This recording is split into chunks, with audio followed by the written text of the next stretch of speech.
Now, the Albanese government is being asked to front up. The National Association of Practising Psychiatrists has piled on the pressure. They're calling for a national independent investigation into the use of, including puberty blockers and cross-sex hormones. It comes after a bombshell finding from a landmark British review. It found that there is not enough evidence to support the safety or clinical effectiveness of puberty blockers, and that the current field of medicine allowing children to change gender was built on shaky foundations. The author of the report, Dr. Hilary Cass, says there must be a clear clinical rationale for why the child wants to transition before drugs are prescribed, and recommends that extreme caution be used when providing hormones for those under 18. Dr. Jillian Spencer is a leading child and adolescent psychiatrist, and she joins me on the line right now. Dr. Spencer, good morning to you. Good morning, Mark. Well, what do you make of these findings? They're pretty explosive. Oh, goodness, I was so relieved to read the Cass Review final report because it signals a return to a careful and evidence-based treatment approach. Unfortunately, because of the current model that's in use, called the affirmation model, that was implemented at the behest of transgender activists. So the Cass Review was commissioned in September 2020, 3.5 years ago now, following media coverage of the concerns about the infamous Tavistock Gender Identity Development Service. And those of us working in the area are fully aware that the concerns about the Tavistock Clinic are also similarly playing out in Australian gender clinics. And this is something you've been highlighting for some time, Dr. Spencer, and we should point out, given your comments about this topic, you were asked to leave your role at Queensland Children's Hospital. You were asked to leave because you expressed concerns about the gender affirmation model the hospital adopted. You must feel slightly vindicated this morning after reading this report. Well, I do, but I also feel concerned because so next week it'll be 12 months since I was removed from my job as a child psychiatrist at the Queensland Children's Hospital on the grounds of being a danger to trans and gender diverse children.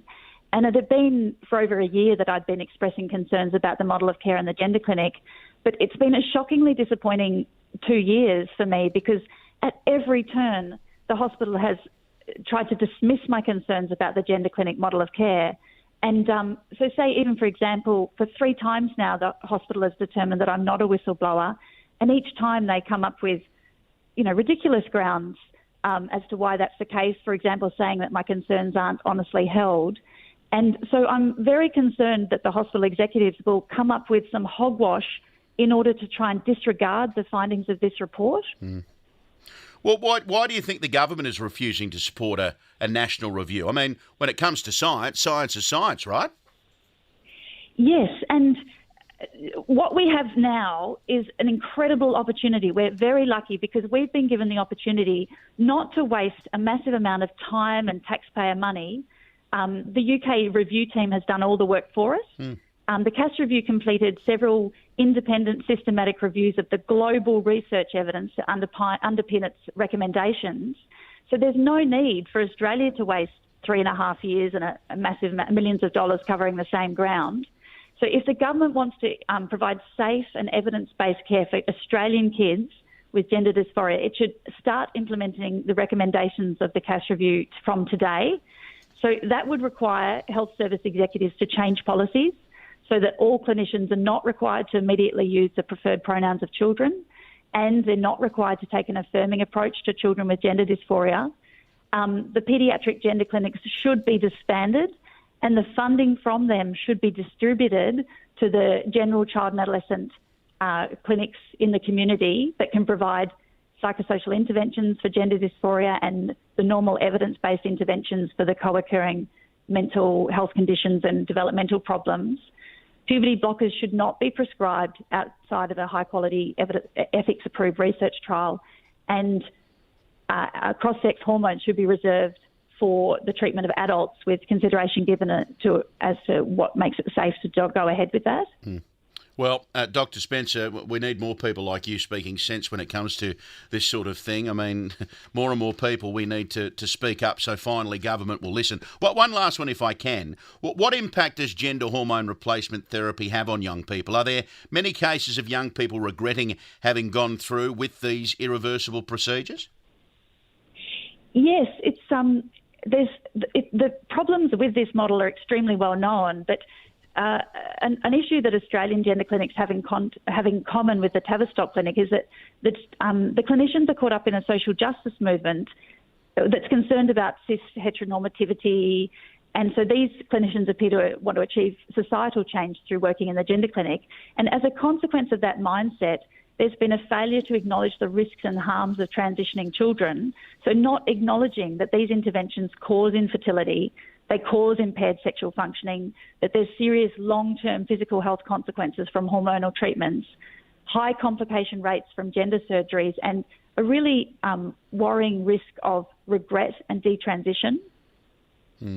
Well, I think the one statement that I've read in this report from Dr. Cass that really stands out for mine is when the good doctor says the current field of medicine allowing children to change gender is built on shaky foundations. And when anything is built on shaky foundations, it deserves plenty more attention and plenty more focus from clinicians, psychiatrists like your good self, Dr. Spencer, and then the government taking action to ensure that kids are able to live a normal life and not go through with these things that they may regret later in life. Dr. Spencer, I thank you for your time this morning. You certainly have been vindicated, and I would implore those at the Queensland Children's Hospital to give you the apology that you're entitled to. Thanks so much for joining us.